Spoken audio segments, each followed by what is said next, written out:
हाँ जी बच्चों, कैसे हैं आप सब। मैं अजय राज सिंह स्वागत करता हूं अपने चैनल शॉर्टकट बाबा जी पे।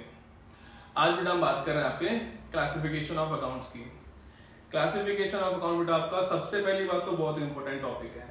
रीजन क्या है, अगर बेटा हमें क्लासिफिकेशन आता है तो हमें ये पता होगा कि भाई जिस अकाउंट की हम अकाउंटिंग कर रहे हैं या जिस अकाउंट को बेटा हम अपनी बुक्स में मेंटेन कर रहे हैं उस अकाउंट का नेचर क्या है। तो स्टार्ट करते हैं बेटा क्लासिफिकेशन ऑफ अकाउंट से। अभी क्लासिफिकेशन हम पढ़ क्यों रहे हैं, सबसे पहली बात तो भाई क्लासिफिकेशन हम इसलिए पढ़ रहे हैं क्योंकि क्लासिफिकेशन हमें ये बताएगा कि आपके अकाउंट का नेचर क्या है। नेचर मींस कि भाई वो पर्सनल अकाउंट है, वो रियल अकाउंट है या वो नॉमिनल अकाउंट है। अब ये जानने के लिए बेटा हमने बात की भाई आपकी क्लासिफिकेशन ऑफ अकाउंट के अप्रोचेस की। तो बेटा हमारे पास क्लासिफिकेशन ऑफ अकाउंट्स को हमने दो अप्रोचेस में डिवाइड कर लिया। अब ये दो अप्रोच कौन सी है भाई, सबसे पहले हमारे पास आती है बेटा आपकी ट्रेडिशनल अप्रोच एंड सेकंड बेटा हमारे पास आती है आपकी मॉडर्न अप्रोच। ट्रेडिशनल अप्रोच को बेटा हम ऑलरेडी डिस्कस कर चुके हैं पार्ट 1 में, जिसमें बेटा हमारे पास आपके 3 पार्ट्स में थी, personal account, real account and आपका नॉमिनल अकाउंट। अगर किसी पर्सन की अकाउंटिंग कर रहे हैं तो पर्सनल अकाउंट, अगर किसी एसेट के अकाउंट मेंटेन कर रहे हैं तो रियल अकाउंट, एक्सपेंस या लॉस, इनकम या गेन्स की बेटा अकाउंटिंग कर रहे हैं तो नॉमिनल अकाउंट। क्लियर है यहाँ पे। आज बेटा हम बात कर रहे हैं आपके मॉडर्न अप्रोच की। अब जब मॉडर्न अप्रोच की बात आती है तो बेटा यहाँ पे एक चीज याद रखनी है, पहले हमारे पास ट्रेडिशनल अप्रोच थी, ट्रेडिशनल अप्रोच को ही ध्यान में रख के या इसको बेस रख के हमने बेटा अपनी मॉडर्न अप्रोच बनाई है। क्लियर है यहाँ पे। और जब बात आती है बेटा हमारे पास आपकी मॉडर्न अप्रोच की, तो मॉडर्न अप्रोच को हमने मेजरली आपके दो पार्ट्स में डिवाइड करा है।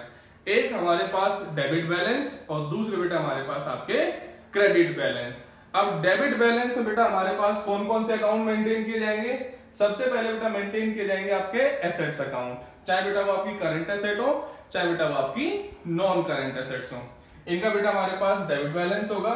एंड सेकंड बेटा हमारे पास मेंटेन किए जाएंगे आपके एक्सपेंस अकाउंट्स एंड आपके लॉस अकाउंट, इनका भी बेटा हमारे पास डेबिट बैलेंस होगा।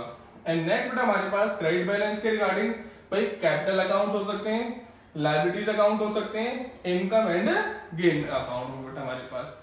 जब बात आती है बेटा हमारे पास मॉडर्न अप्रोच की, तो मॉडर्न अप्रोच को समझने के लिए बेटा हमने डेबिट बैलेंस, हमारे पास कौन कौन से बैलेंस है, सबसे पहले आता है बेटा हमारे पास आपका एसेट अकाउंट। और जब बात आएगी बेटा हमारे पास एसेट अकाउंट की, तो एसेट अकाउंट के रिगार्डिंग बेटा जब मैंने बात की थी ट्रेडिशनल अप्रोच में रियल अकाउंट में, तो एसेट के रिगार्डिंग बेटा हमने अज्यूम किया था debit what comes in and credit what goes out. अगर मेरे पास एसेट आती है तो बेटा हम उसको डेबिट करते हैं और मेरे पास से एसेट जाएगी तो बेटा मैं उसको क्रेडिट करूंगा। अब यहाँ पे एक चीज ये समझने वाली है कि जब मेरे पास एसेट आएगी तो बेटा मेरे एसेट की वैल्यू क्या होगी, बढ़ जाएगी, और जब मेरे पास से एसेट जाएगी तो मेरे एसेट की वैल्यू क्या हो जाएगी, कम हो जाएगी। तो यही बेटा इसको हम ट्रेडिशनल अप्रोच को बेस रख के हमने बेटा मॉडर्न अप्रोच में किया क्या, भाई एसेट अकाउंट का बैलेंस कौन सा होता है, डेबिट बैलेंस। अब डेबिट बैलेंस का बेटा मतलब है भाई डेबिट, जब भी बेटा एसेट का बैलेंस डेबिट होगा तो बेटा आपके एसेट अकाउंट की बेटा वैल्यू क्या होगी, हमेशा इंक्रीज होगी। वहीं अगर बेटा आपने इसको क्रेडिट कर दिया तो इसकी वैल्यू बेटा क्या हो जाएगी, आपकी डिक्रीज हो जाएगी। रीजन में बेटा आपको बता ही चुका हूं, debit what comes in and credit what goes out. Asset खरीदेंगे, एसेट आएंगी तो बेटा ऑब्वियसली बात है बेटा हमारे एसेट की वैल्यू क्या होगी, इंक्रीज होगी।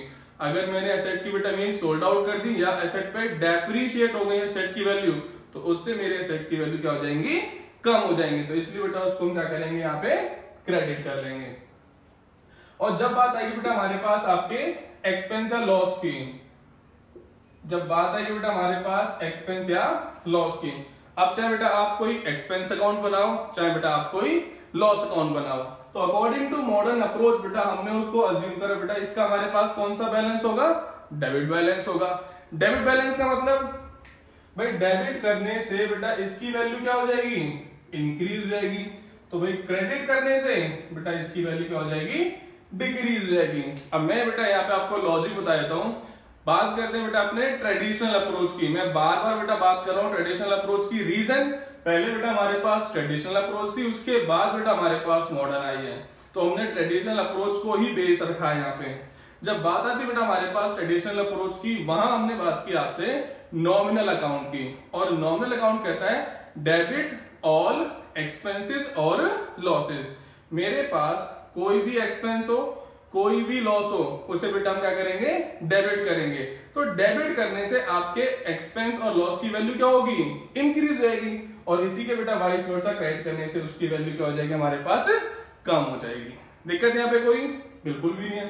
एंड देन बेटा अगर मैं बात करूं यहीं पे आपके नॉमिनल अकाउंट के अकॉर्डिंग इनकम एंड गेन्स, भाई हमारे पास अकॉर्डिंग टू मॉडर्न अप्रोच हमने बेटा इसको किस में डाल दिया, आपके क्रेडिट बैलेंस में। तो आप जितने भी इनकम से रिलेटेड या जितने बेटा आप गेन से रिलेटेड अकाउंट बनाएंगे, तो बेटा उनका जो बैलेंस डीडी होगा बेटा वो आपका क्रेडिट बैलेंस होगा। और अकॉर्डिंग टू मॉडर्न अप्रोच बेटा इनका, जब आप एसेट अकाउंट बनाओगे, एक्सपेंस अकाउंट बनाओगे और लॉस अकाउंट बनाओगे, तो इनका बैलेंस डीडी हमेशा डेबिट होगा बेटा हमारे पास, ठीक है। और जब बात आती है बेटा हमारे पास इनकम और गेन्स की, मींस क्रेडिट बैलेंस की, तो बेटा बात करते हैं दोबारा से ट्रेडिशनल अप्रोच की। वहां बेटा हमारे पास अकॉर्डिंग टू नॉमिनल अकाउंट कहता है क्रेडिट ऑल इनकम और गेन्स। भाई मेरे बिजनेस में जितनी भी इनकम्स होंगी, जितने भी गेन्स होंगे, मैं सभी को क्या करूंगा, क्रेडिट करूंगा। तो यहां बेटा हमने अज्यूम करा कि इनकम और गेन्स को क्रेडिट करने से बेटा उनकी वैल्यू क्या होती है, इंक्रीज हो जाती है। तो भाई ऑब्वियसली बात है बेटा, फिर वो जब वाइस वर्सा करेंगे तो डेबिट करने से बेटा उसकी वैल्यू क्या आ जाएगी, डिक्रीज हो जाएगी।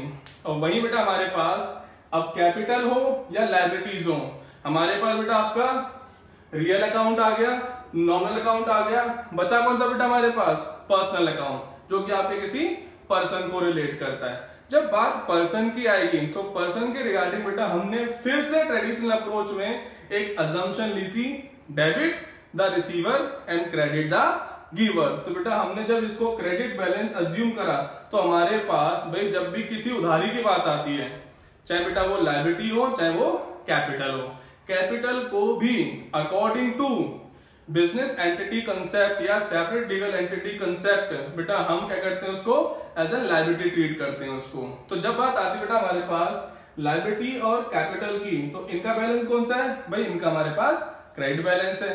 तो ये कहते हैं बेटा क्रेडिट द गिवर। तो जब भी बेटा हमें एक देंगे तो बेटा इनका बैलेंस क्या होगा, हमेशा क्रेडिट होगा, और क्रेडिट करने से बेटा इनकी वैल्यू क्या हो जाएगी, भाई इंक्रीज जाएगी। तो डेबिट करने से बेटा वाइस वर्सा इनकी वैल्यू क्या हो जाएगी, बेटा वो डिक्रीज हो जाएगी। तो याद रखना है बेटा हमारे पास जब हम बात कर रहे होते हैं क्लासिफिकेशन की, तो बेटा हमारे पास क्लासिफिकेशन में आपकी दो अप्रोच आई हैं, एक ट्रेडिशनल जो बेटा सबसे मेन है, और पार्ट 1 में बेटा मैंने आपको ब्रीफली हर एक चीज लॉजिक के थ्रू समझाई है, उसको एक बार ध्यान से समझना, क्योंकि ट्रेडिशनल आती है, मेरा मानना यह है अगर हमें ट्रेडिशनल आती है तो हमें मॉडर्न अप्रोच भी आती है, क्योंकि मॉडर्न अप्रोच की बेटा जो लॉजिक है वो आपको ट्रेडिशनल अप्रोच ही बताएगी। वो तो वही वाली बात होगी ना कि भाई हमारे पास आज बेटा हम जो फोन यूज कर रहे हैं, बेटा हमारे पास आज फोन में वीडियो भी चलती है, आज फोन में बेटा हमारे पास वाईफाई भी चल रहा है, इंटरनेट भी है। इससे पहले बेटा अगर हम बात करें नोकिया 1100 की, तो बेटा वो भी फोन हुआ करते थे, उसको छोड़ के बेटा आज हम यहाँ पहुंचे हैं। तो कहने का मतलब अपडेशन हुई है। तो बेटा सेम वही चीज भैया, ट्रेडिशनल बेटा हमारे पास नोकिया 1100 है, और आज बेटा हम जो यूज कर रहे हैं आपका आईफोन 11 प्रो है। दिक्कत यहाँ पे कोई, देखो ध्यान से, सबसे पहले बेटा आपको ट्रेडिशनल समझनी है, देन उसके बाद बेटा ट्रेडिशनल से आपको मॉडर्न अप्रोच समझ आएगी। अगर बेटा यहाँ पे फिर भी कोई डाउट रहता है तो बेटा आप मुझे कमेंट सेक्शन में बता सकते हो, ठीक है। Thank you so much.